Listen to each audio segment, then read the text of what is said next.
So this is episode 36, I believe. Yes, it is. Excellent. Thank you very much. In fact, I'll let everybody in. You actually confirmed that for me just before we started because I had no idea. Yeah. It sounds good.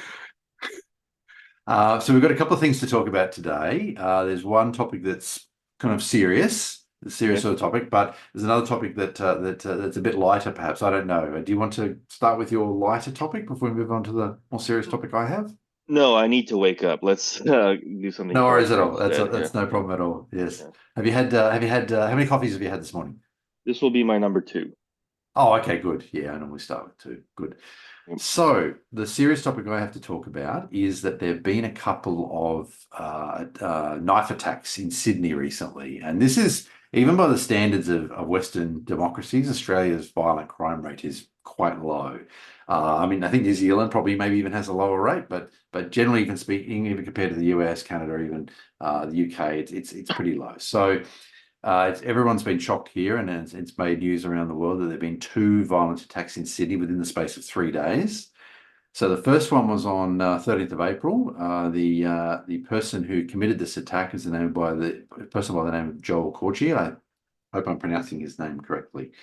Anyway, so he went into a major mall in Sydney, or shopping centre, as we call it locally, and he then attacked quite a number of people with a knife. There are 6 people dead, and 12 people were admitted to hospital with, I think, with a couple with sort of fairly serious injuries.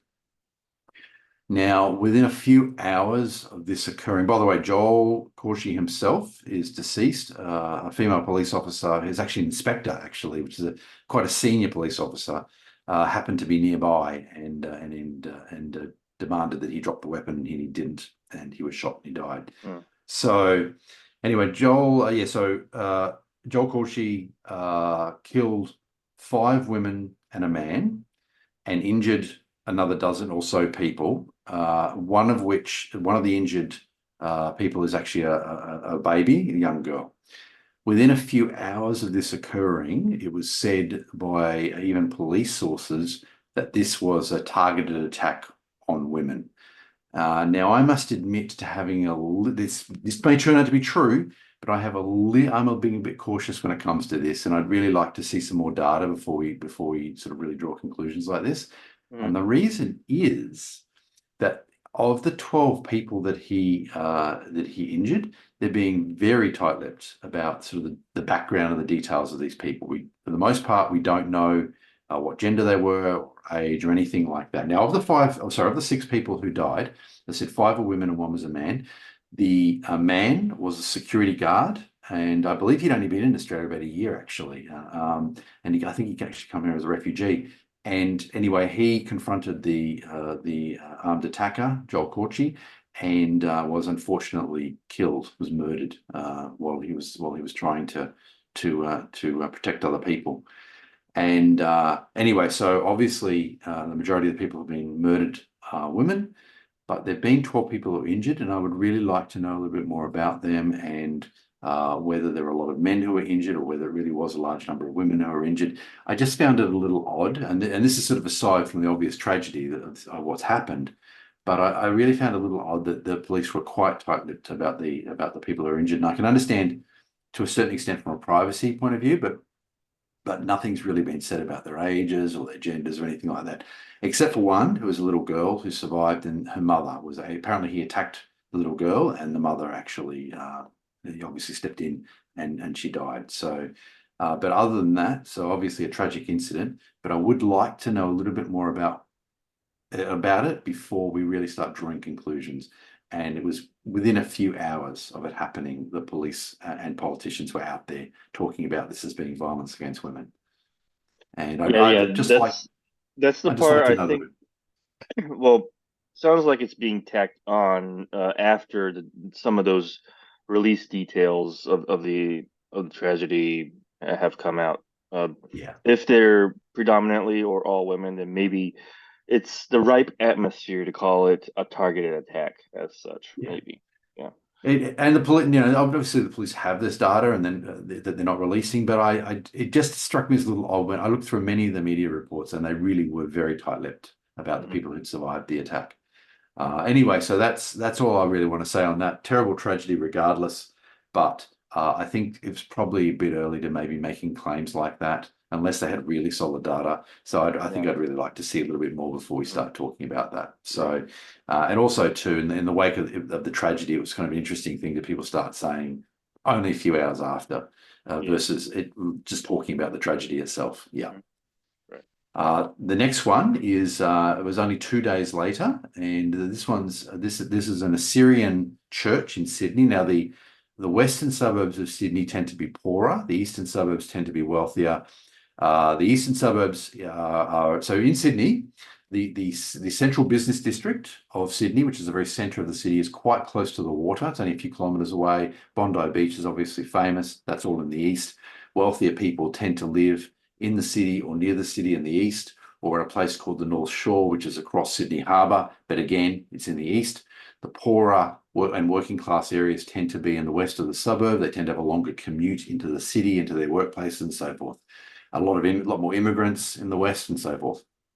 So, particularly from the Middle East, by the way, quite a number of if you do have immigrants, say you might have people from Asia who've come here as skilled workers, for example, which is quite common in Australia. You'll probably find them living in a lot of the wealthier areas. It might be in IT, whatever it happens to be, versus a lot of the poorer areas in the west of Sydney, where you've got a lot of people from the Middle East and so forth. So, among immigrant communities. In this particular case, this was an Assyrian Christian church, which is a type of Eastern Christianity.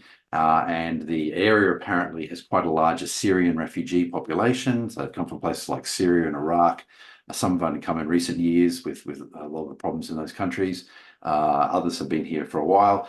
There was a bishop, excuse me, there is a bishop by the name of Mari Emanuel, and he is himself from Iraq. Apparently, he's been living in Australia since the 1980s. I suppose you could say heavily integrated into Australian society. Speaks English fluently. He is, I think, when he came to work first, when he came to Australia, I think he worked in sort of civilian occupations for a while, and eventually entered the church and became a priest and eventually a bishop. Apparently, he's actually split from the original church that ordained him as a bishop and essentially set up his own church. But Yeah. he's been called alt-right and maybe even far-right and ultra-conservative and so forth. Anyway, he has apparently been critical of Islam, and he was attacked on the 15th of April in his own church by a young boy, 15 or 16 years old, who stabbed him and stabbed a priest there, and a number of men got involved and tried to protect the bishop and the priest, and they were also stabbed. So anyway, the religion of the young man hasn't been officially released. However, people who were there have said that he made the attack on the bishop because the bishop had disparaged Muhammad. So anyway, but what I really wanted to talk about, that's just some background information.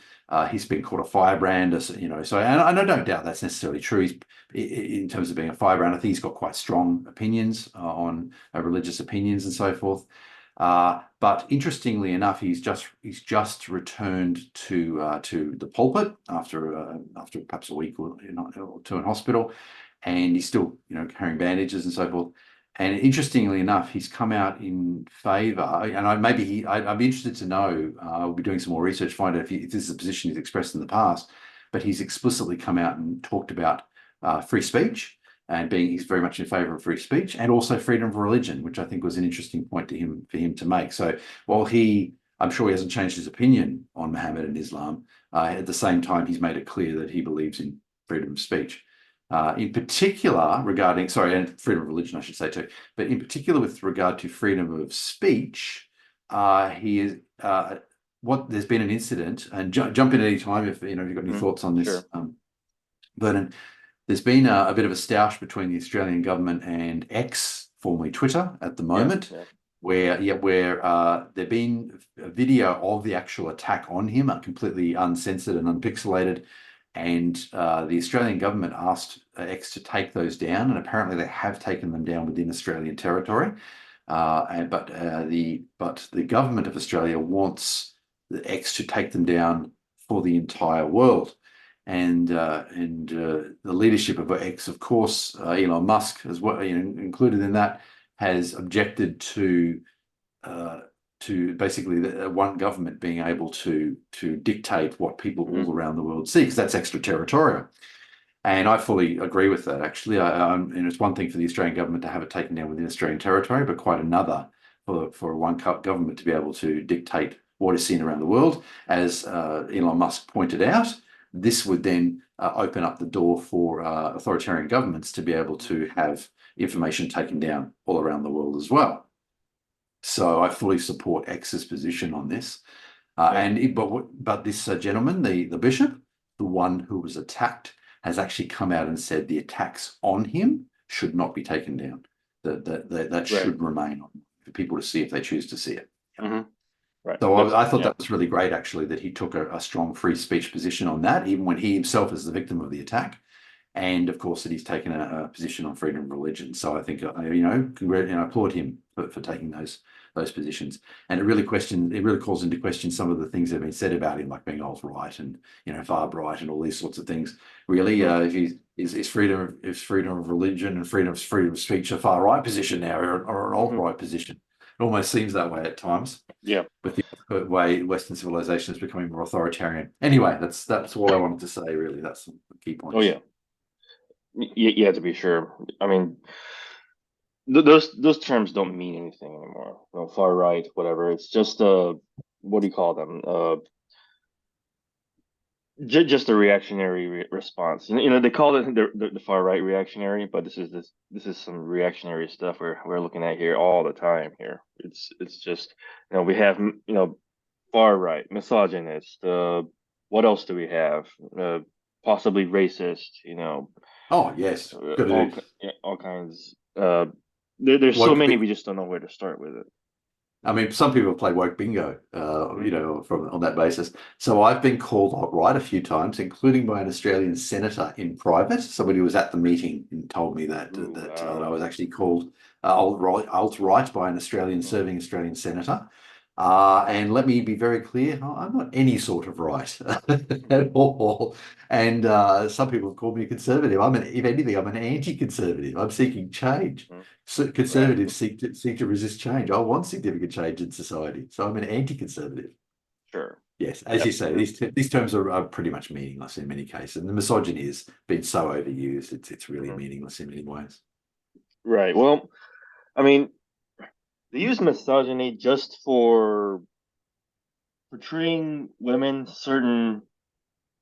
in certain ways, just like certain predictable ways, and not in any kind of feminine way. I mean, no, I don't mean that. I mean, they portray them in a feminine way, and it's misogynist. Oh, to portray someone in a feminine can indeed be seen as misogynist. Exactly, that's right. If a woman, I mean, it should be about choice, and feminists are always saying that women should have the choice, but it always seems to be only if they make the right choice. Right. And I've seen that in my own life, without giving any details. I've seen women make other choices, like the choice to stay at home with kids, and the feminists, they don't like those choices at all. Right. And it's very common. I think many people see it. I think so, but it's time to speak up, really. I mean, because the reason anyone's quiet is because people are just kind of afraid of being demonized, and they're kind of trying to go with the flow, and not lose their jobs and so forth. Right. But if it turns out that everybody's kind of thinking the same thing, I think we need to start doing a bit more pushback. And you are, and I am, and other people we know are, but there aren't enough of us at the moment. Exactly, you're right. A lot of people are really afraid to do that. But every person who does it makes it easier for the next person. That's the way I see it. I mean, we had a referendum here in Australia. I think we've talked about it in the previous episode, and it was about something called The Voice, which was essentially an advisory body for the Parliament for Indigenous Australians. So the idea is Indigenous Australians would then elect a separate body which would have Well, they called it an advisory body, but there was some question about exactly what their powers were, whether there might be some sort of veto. It wasn't really clear. Mm. And the fact it wasn't clear was enough to make me vote against it, even though for other reasons I would have anyway. But the fact that they were being a bit coy about the entire thing, and the fact they could have created it through legislation and chose not to, they wanted to amend the Australian Constitution instead. Anyway, it was absolutely destroyed at the referendum. So Mm. I had predicted so in Australia, I think I did talk about this previously, but in Australia, uh, more than half of the voters have to vote in favour, but in addition, more than half of the voters in more than half of the states have to vote in favour, which means four states would have had to have voted in favour in order for it to pass, as well as a total majority. It failed the total majority, and it failed to get a majority in any of the states. I had actually predicted it might get a majority in one state, but in Victoria, but it didn't even get that. It came a few percent shorter even there. So they got 0 out of 6. Mm. So, and interestingly enough, it was commented at the time actually that we probably won't see a lot more referendums in Australia for a while because they've basically now concluded, looking on the referendums over the last 120 years since Federation, that you pretty much have to have bipartisan support in Australia to get a referendum passed. So basically, that pretty much means unless a future referendum has bipartisan support, they're not probably going to bother, Okay. which is a good thing, I think. Yeah, I think so. Yeah. This one cost 500 million Australian dollars. So we might as well set fire to that money. Yes. Exactly. Yeah. Yeah. It helped to no one. But anyway, what I was getting to there about that was that there were a lot of people who obviously opposed it, but most of them are a bit, aren't willing to sort of come out and publicly say these things. But when it comes down to a private ballot, a vote, they'll vote against it, but they're not willing to come out. So there's obviously a lot of people out there who feel as we do, and some of them are a lot more conservative than us, because I think it would be fair to say we're both pretty centrist there. So, but they nevertheless they oppose woke and they oppose a lot of these problems, but they're too afraid to come out and say it publicly. Hopefully Well, that changes. well, now that I'm thinking about it, would you say that women have like a easier time speaking up if they feel like they have to? Oh, I think that's definitely true, and I think it's been true in men's rights actually. I mean, we've Mhm. observed an anti-feminism. We've observed many cases of women being at the forefront of our movement, and some of our opponents have pointed it out actually. Mhm. To which we respond, yes, that's right, because they have an easier time of it, which kind of Yeah, proves our point. And many of the women who are doing this have said this right. themselves. They said, "I can do this if I was a man. I wouldn't be able to, or I would be cancelled if I tried." Yep, Right, right, absolutely exactly. true. Because yeah, I mean, it's a bit of a commentary on how even in our own movement, or even in anti-feminist squares or circles, squares, Yes. um, that they feel like they'll have the protection. I think Yes. maybe that's, Yes.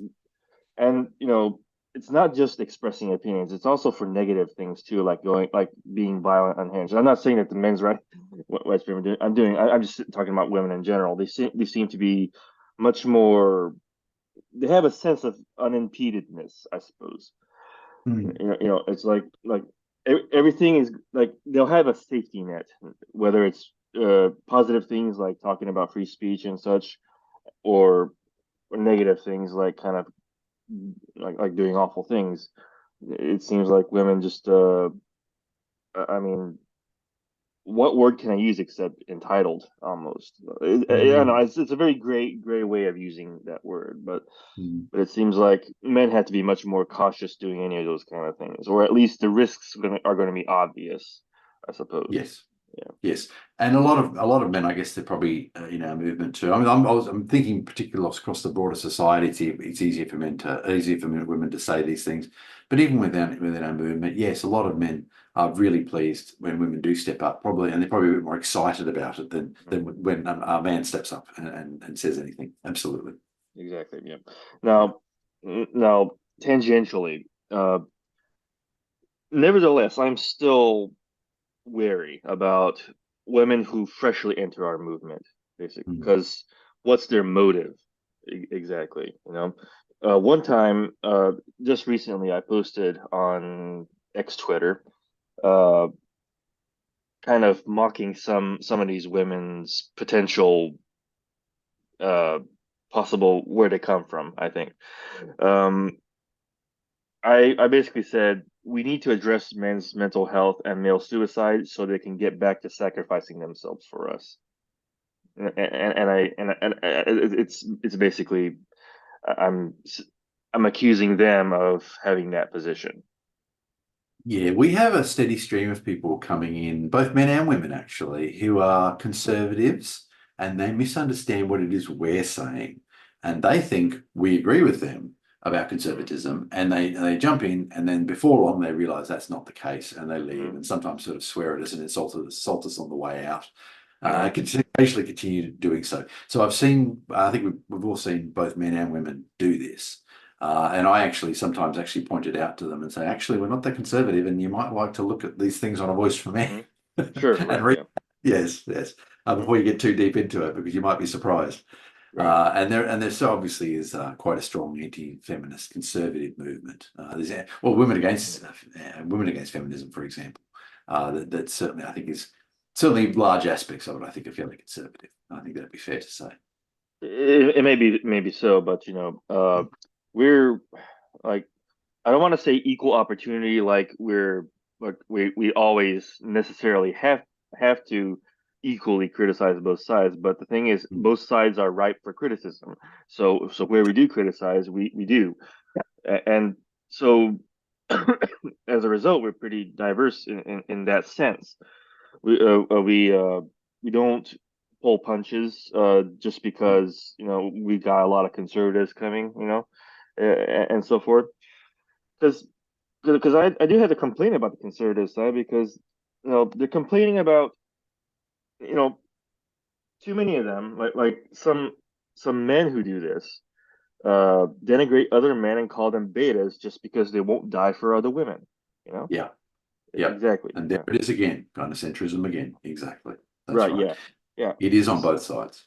Yeah, Exactly. Yeah. So yeah, I may be anti-woke, but the anti-woke side has too many gynocentrists for me to not criticize them also. So. absolutely. And that's the thing. And if you watch the types of things we've been doing over the last 10 to 15 years or more, you'll see that where appropriate, we have criticized both sides. And I think as the conservative aspect of anti-feminism has grown, in particular, say the last 5 years, I think there's been a lot more opportunity, a lot more instances in which we felt it was necessary to criticize them as well. And Hmm. absolutely, if you look at the Yeah. pages of A Voice for Men, you will see that.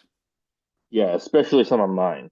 Um, because you know it's easy to criticize feminists, frankly. Well, let's be honest here. I Fish mean, in a barrel. The yeah, barrel. yeah, absolutely, yes. But that's why it sounds like I'm kind of biased against the conservative side, even though I'm not actually. See, just as much as you're not in any way right, I'm not what I would consider in any way left. Yes. And and this should be a testament, by the way. We're speaking on the same podcast here as co-hosts, so it's not like we're one way or the other here. But No. but the thing is, it's like I wonder what it is that. Well, I don't really wonder. I kind of know. But it seems like this assumption that just because we support man, we must be some kind of a right movement. Mm. But that is a big misunderstanding, and I say that the right has plenty of anti-male stuff. In fact, it's kind of obvious. Certainly does. Yeah, I mean, what's the use in pretending? I can't keep a straight face pretending. But because they always shame him. They call him they use betas unironically. In fact, I would say again tangentially that being an alpha is a bit of a liability for men. You Hmm. know, right? Yes, I understand where you're coming from. Yes. Yeah, it's a disposable existence. It's the Yep. existence of a sacrificial animal, beast of burden. I mean, people, all those guys working out, it's like, um, you better be doing it for yourselves and not for women because they're just wanting to use you as utilities, these women, you know?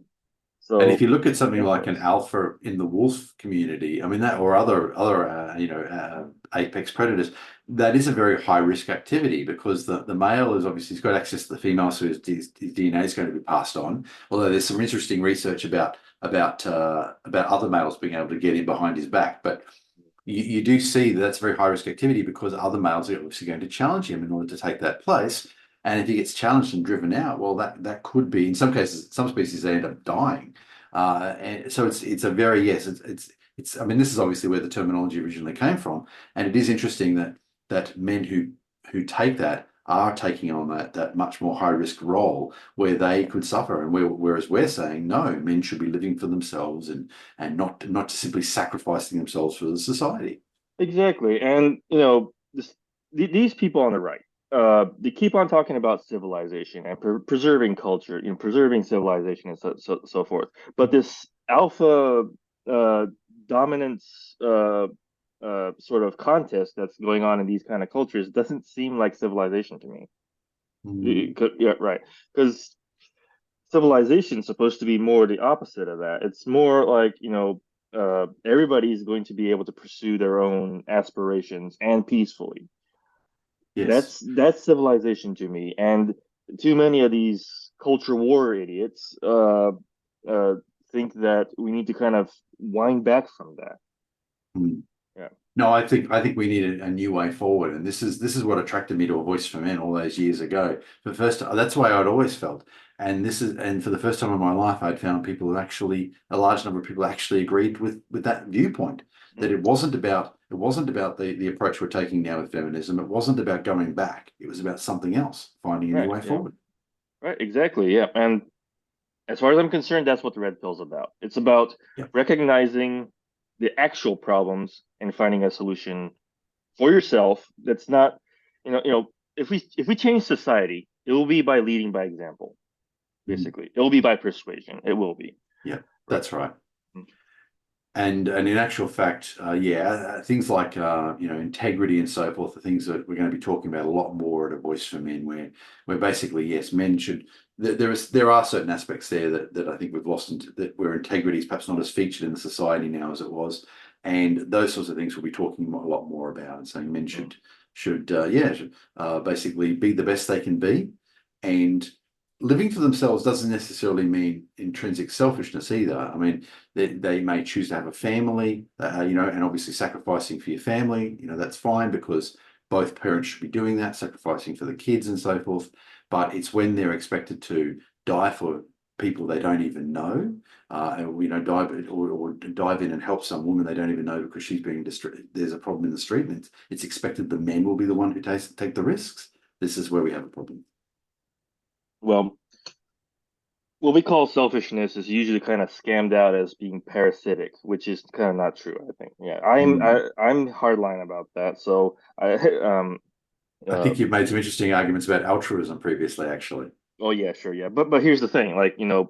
it's, completely valid to have an interest, a self-interest, if you will, in the family because Mm. and here's the thing, like you also do such a thing when it's not sacrificial for you, as in you're not giving up your dreams to do it.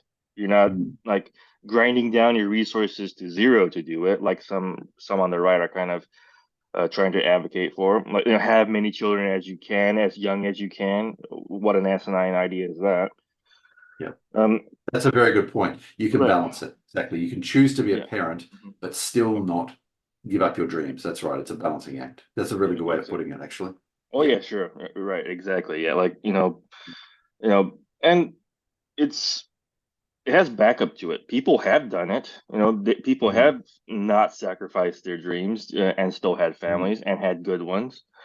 If That's right. anything, if you sacrifice your dreams to become a parent and such, um, that resentment kind of has a way of kind of creeping in, I think, because you know, uh, maybe the parent will be like, I've sacrificed so much just for you kids, so you better be Mm. grateful. And this kind of instills a sense of, well, you know, maybe I wasn't in the plans here, for a kid to think this, Yeah. uh, maybe I'm just a secret burden, I suppose. So it's not really all that conducive to a loving relationship, I think. Yeah, that's a really good point, actually. In some cases, even if they don't say it overtly, they can Mhm. still convey that message Yeah, to the kids. right. Yeah, that is a really good point, actually. Exactly. Yeah. Yeah. But because, and here's the other thing. If you Mm, don't sacrifice your dreams and have, raising a healthy set of kids, they've got something to kind of take an example of, you know? mm, Right. mm. Yeah. Yeah. That's right. Um, And mhm. I mean, we're seeing, I guess, I mean, it'd be interesting to hear your thoughts on this, but one of the arguments that I've heard in favor of the grass-eating men in Japan is that they saw their fathers and grandfathers essentially destroying themselves as salarymen. And they Yep. basically said, I don't want that anymore. So I don't know what your thoughts are on that, but that's sort of what I've heard. I have all the thoughts on that. I think they're right. You know, Mm, because that's kind of what they've been driven into. And let's be honest here, their wives are basically a whole part of it. You know, it's either keep that money coming or they leave. You know, right? yeah, That it's no different, except it's more formalized over there. And I know there's this sentiment that Asian women are non-gynocentric or something like that. That is like farthest from the truth. Take it from someone who spent childhood and over in Japan, and not that it happened to my family, because actually my mom was one of the more sensible ones. But I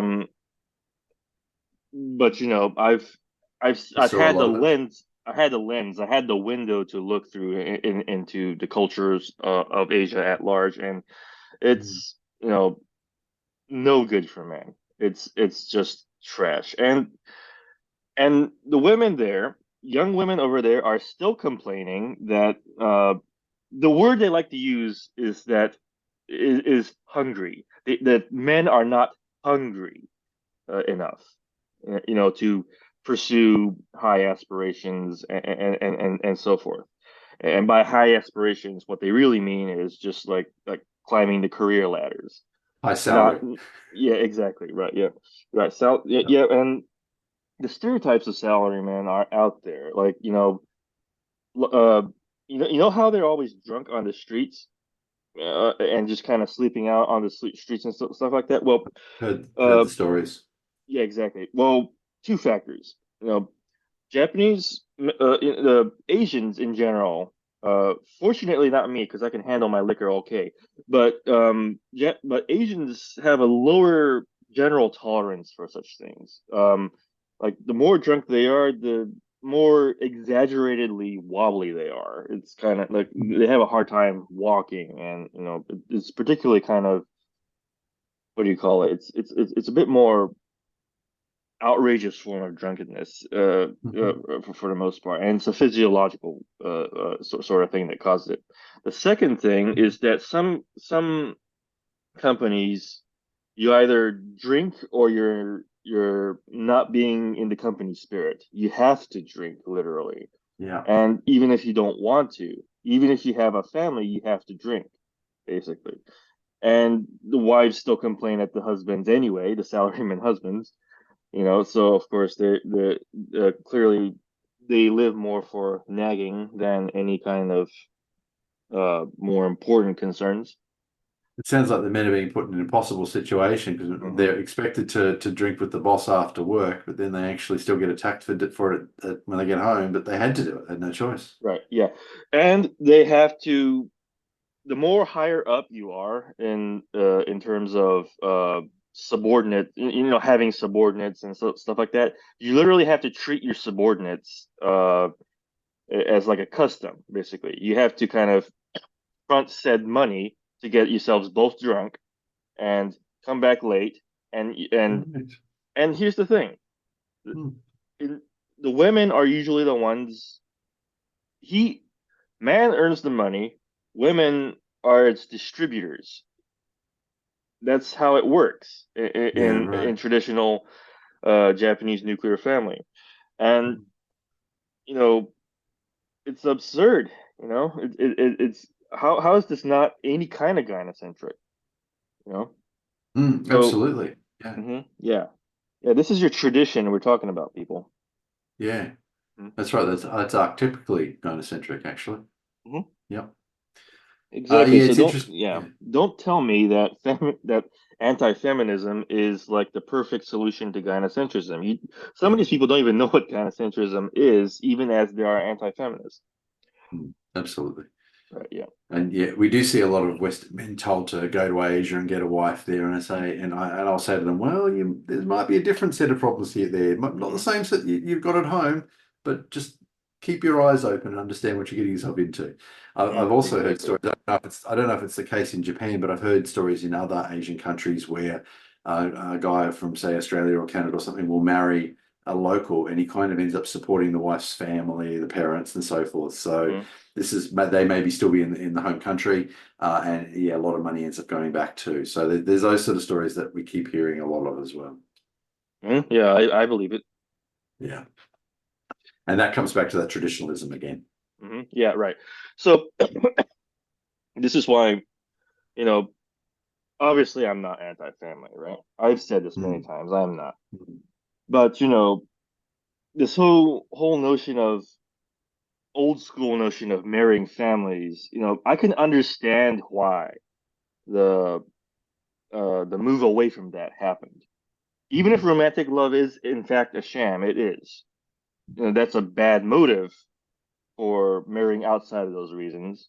But I can understand why they marry outside those reasons, if they Mm. do at all. Maybe Mm. the better way to go is actually be a grass eater and not marry altogether.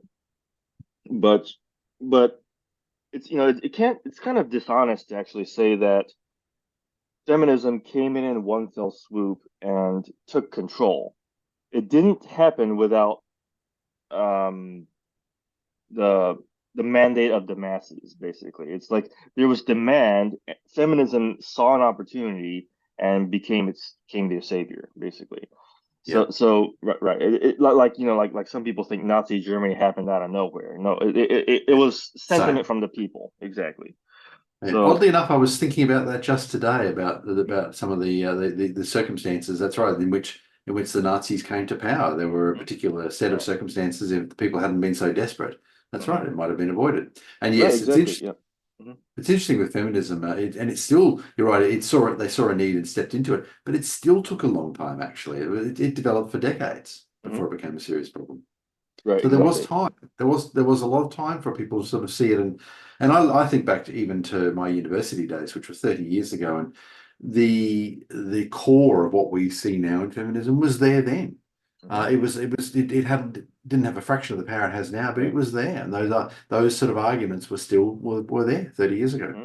Right, exactly. Yep. University Yeah, I mean, the seeds are there, like seeds nothing of it. just comes in, no, nothing comes in and kind of like an alien invasion just kind of takes over.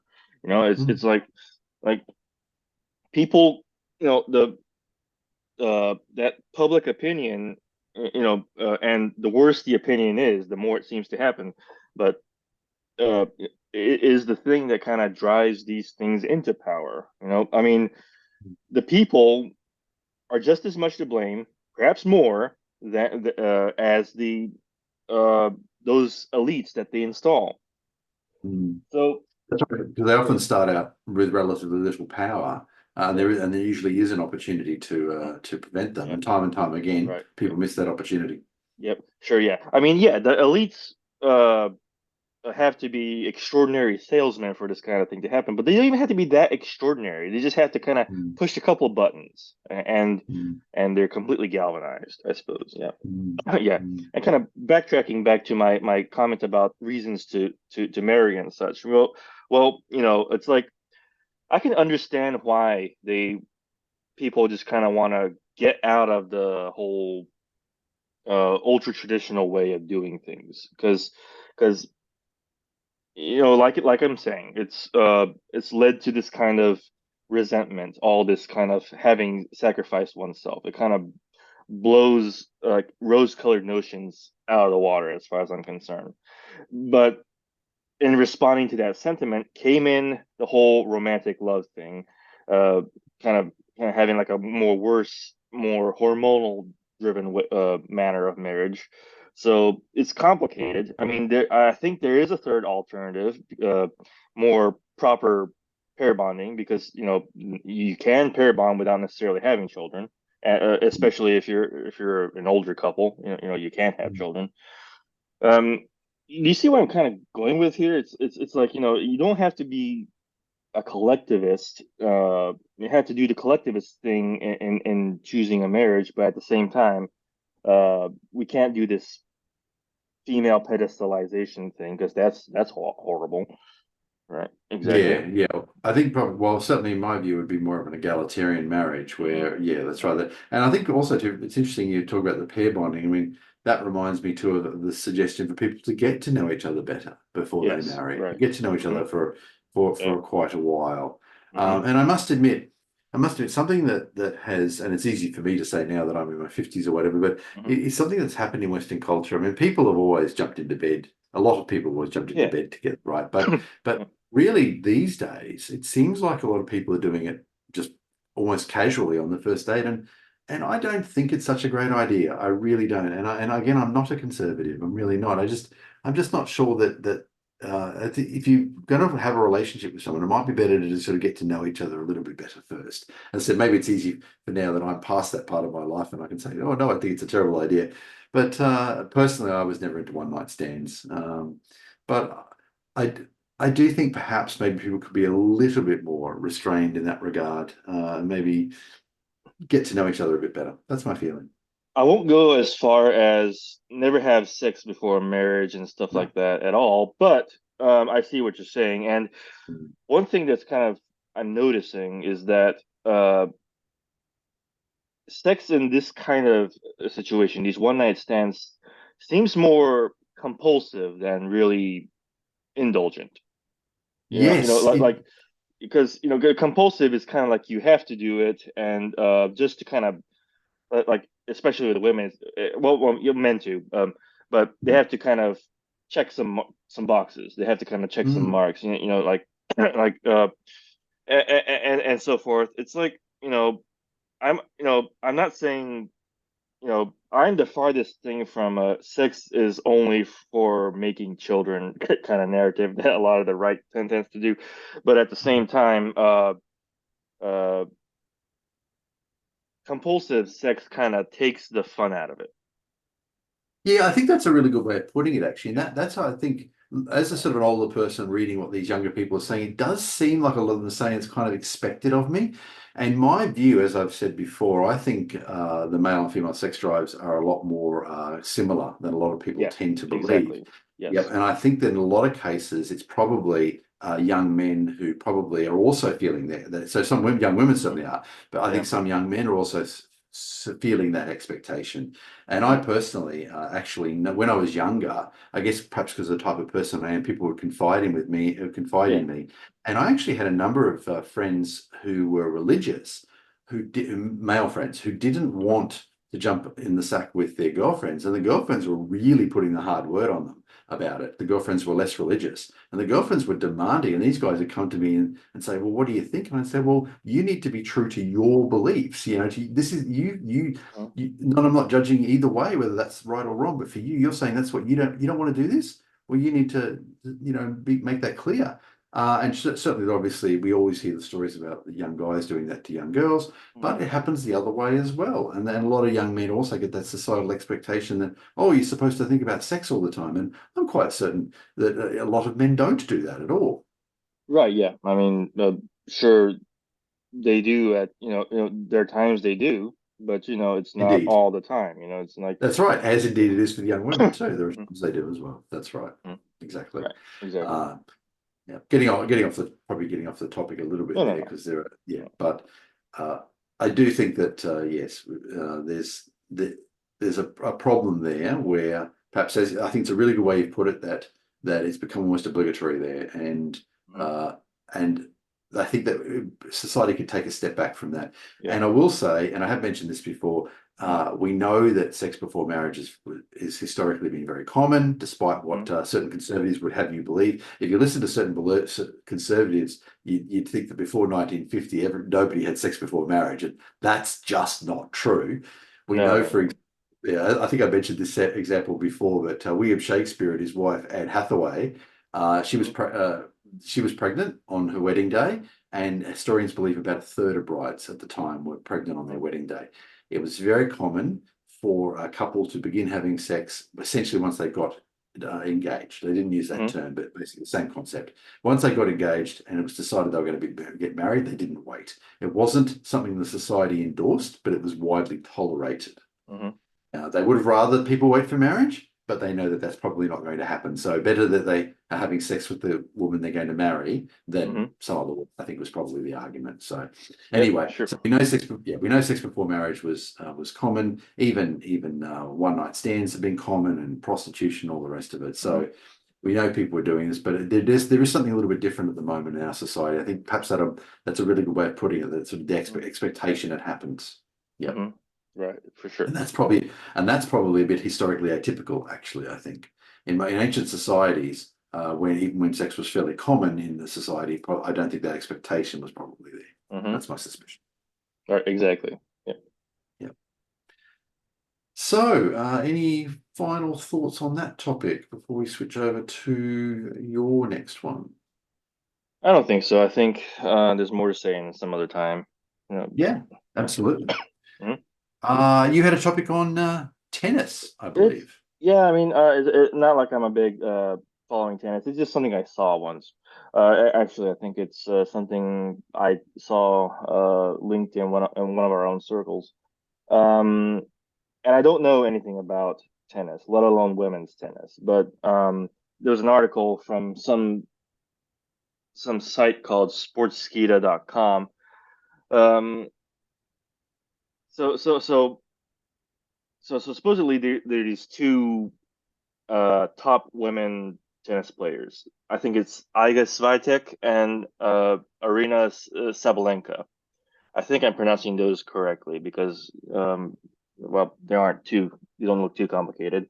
But the article is complaining that these women tennis players are reigniting misogyny problems, supposed misogyny problems, because we talked about how misogyny was meaninglessly used, and I guess Exactly. this kind of ties into it.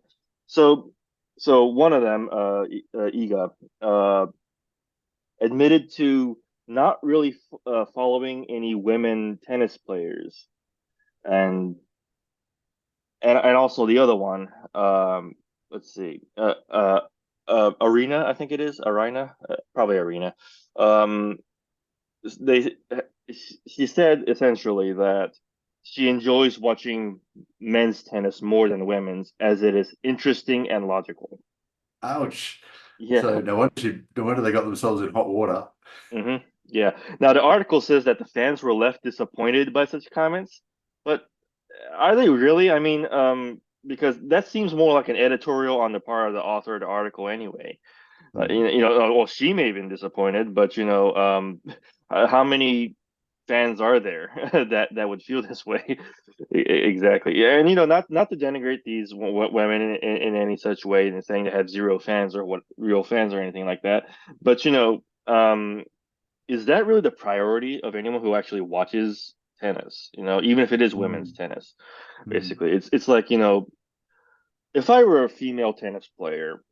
I think I would take the examples of what are considered perhaps the best tennis players in the world.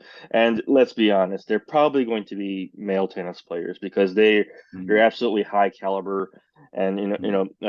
they're uh, I would probably take pointers from them than any women, especially if you're the best woman player. So like what women do you actually follow is there left to follow anyway?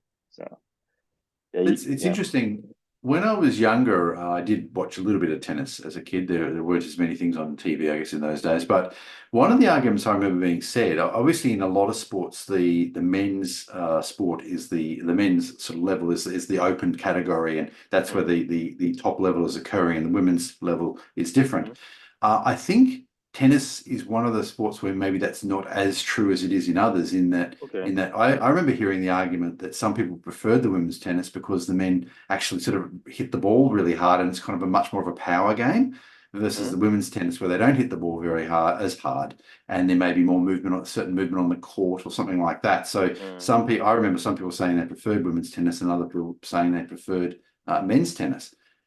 Which is so it's interesting that they should say that they actually prefer watching the men's tennis. Hmm.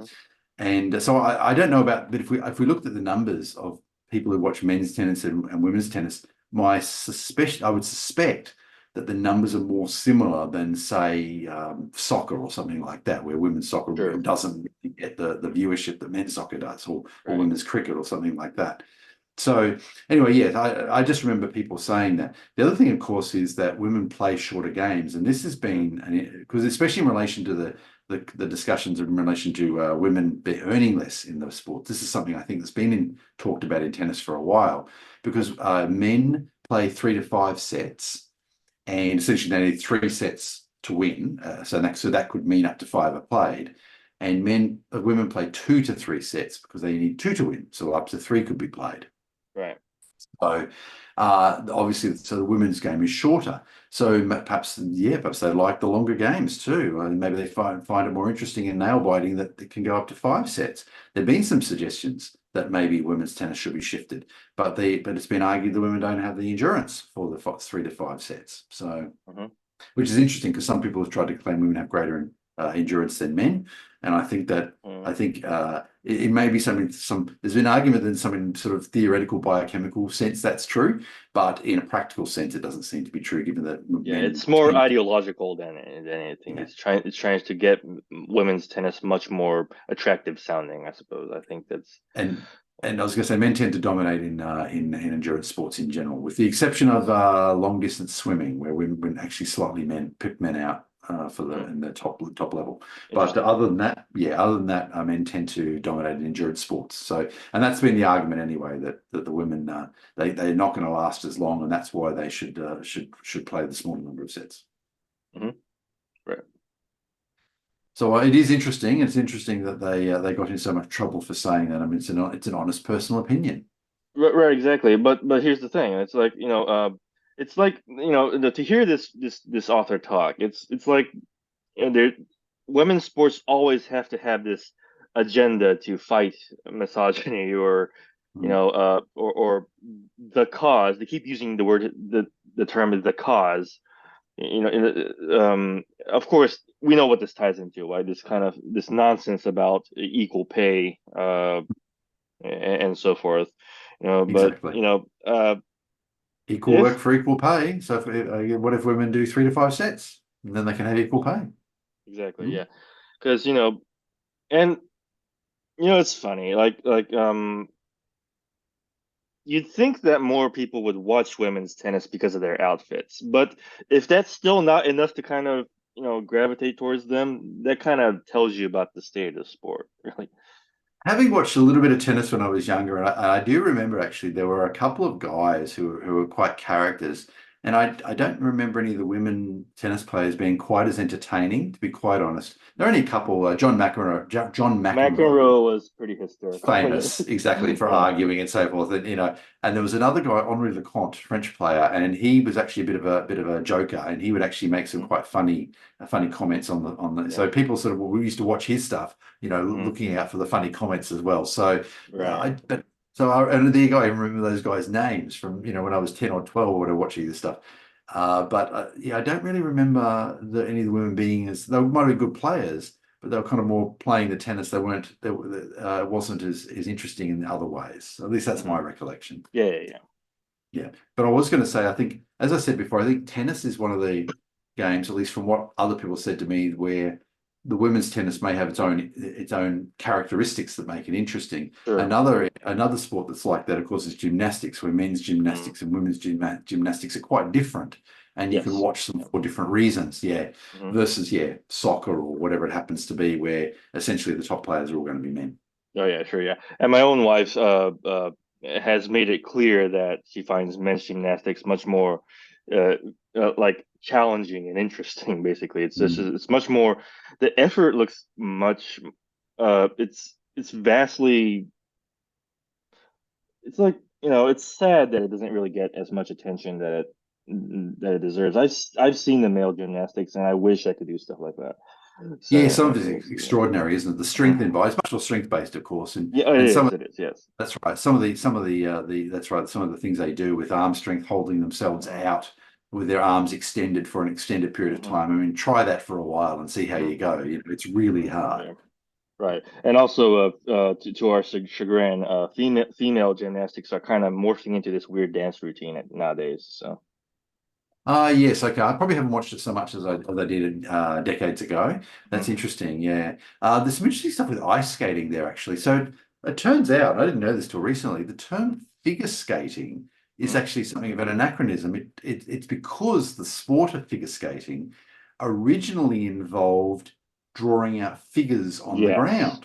Right, and yes. that was why it was called figure skating. Mhm. And then they added kind of freestyle aspects to it, and it ended up being the case that the freestyle was much more, if I can use that term, the ice skating people may be wincing at that terminology, but Mhm. essentially the freestyle part component turned out to be more and more popular with the audience, and that drove the sport to shift to essentially almost a completely freestyle approach. And in fact, I think it may have gone completely freestyle now. But the term figure skating remains, even though figure skating itself, doing the figure, is actually a very small part of the entire process now. I Yeah. think they may have actually even got rid of it completely in some competitions. Mhm. Anyway, I just thought that was interesting. I only learned Yeah, that a yeah, year yeah. or two about figure skating.